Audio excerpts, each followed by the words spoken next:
نئی دہلی کے زیر کنٹرول اسٹیٹ انویسٹیگیشن ایجنسی نے کل جماعتی حریت کانفرنس کے سینئر رہنما اور ممتاز عالم دین مولانا سرجان برکاتی اور ان کی اہلیہ کے خلاف غیر قانونی سرگرمیوں کی روک تھام کے کالے قانون UAPA کے تحت کولگام میں ایک خصوصی عدالت میں فرد جرم دائر کر دی ہے۔ مولانا سرجان برکاتی، جنہیں آزادی چاچا کے نام سے بھی جانا جاتا ہے، نے معروف کشمیری نوجوان رہنما برہان مظفر وانی کے جولائی 2016 میں ماورائے عدالت قتل کے بعد شروع ہونے والے عوامی انتفادہ کے دوران اپنے مخصوص طرز کے نعروں کی وجہ سے کافی شہرت حاصل کی تھی۔ انہوں نے بھارت کے خلاف بڑے پیمانے پر احتجاجی جلسے، جلوس اور ریلیاں منعقد کرنے میں مرکزی کردار ادا کیا تھا۔ انہیں اکتوبر 2016 میں گرفتار کیا گیا تھا اور تقریباً 4 برس کی مسلسل نظر بندی کے بعد 2020 میں رہا کیا گیا۔ مولانا سرجان برکاتی کو گزشتہ برس اگست میں پھر گرفتار کیا گیا، جبکہ ان کی اہلیہ کو گزشتہ برس نومبر میں گرفتار کیا گیا۔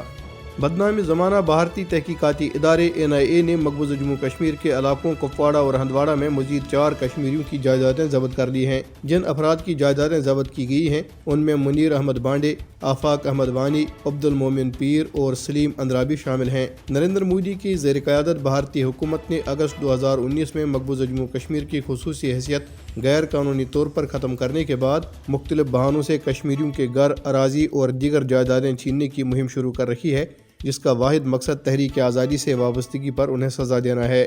کل جماعتی حریت کانفرنس نے حریت رہنماؤں اور کارکنوں کی جھوٹے مقدمات میں مسلسل نظر بندی کی شدید مذمت کرتے ہوئے کہا ہے کہ نریندر مودی کی زیر قیادت BJP کی ہندوتوا بھارتی حکومت نظر بند رہنماؤں کو بڑے پیمانے پر سیاسی انتقام کا نشانہ بنا رہی ہے۔ کل جماعتی حریت کانفرنس کے ترجمان نے سری نگر میں جاری بیان میں کہا کہ نظر بندوں کے ساتھ سخت غیر انسانی سلوک کیا جا رہا ہے اور انہیں طبی سمیت تمام بنیادی سہولیات سے محروم رکھا گیا ہے، جس کے نتیجے میں ان کی صحت کافی گر چکی ہے۔ ترجمان نے کہا کہ نظر بندوں کے ساتھ یہ وحشیانہ سلوک ایک منصوبہ بند سازش کے تحت کیا جا رہا ہے تاکہ حق خودارادیت کے لیے ان کے عزم کو توڑا جا سکے۔ ادھر مقبوضہ کشمیر کے ضلع کپواڑہ میں لوگوں نے قابض بھارتی انتظامیہ کی عوام دشمن پالیسیوں کے خلاف احتجاجی مظاہرہ کیا۔ ضلع کے علاقے ترہگام کے رہائشیوں نے بجلی ٹرانسفارمر کی مسلسل خرابی اور اس کی مرمت نہ کرنے پر پاور ڈیولپمنٹ ڈپارٹمنٹ PDD کے خلاف کپواڑہ چوکی بل شاہراہ پر احتجاجی مظاہرہ کیا۔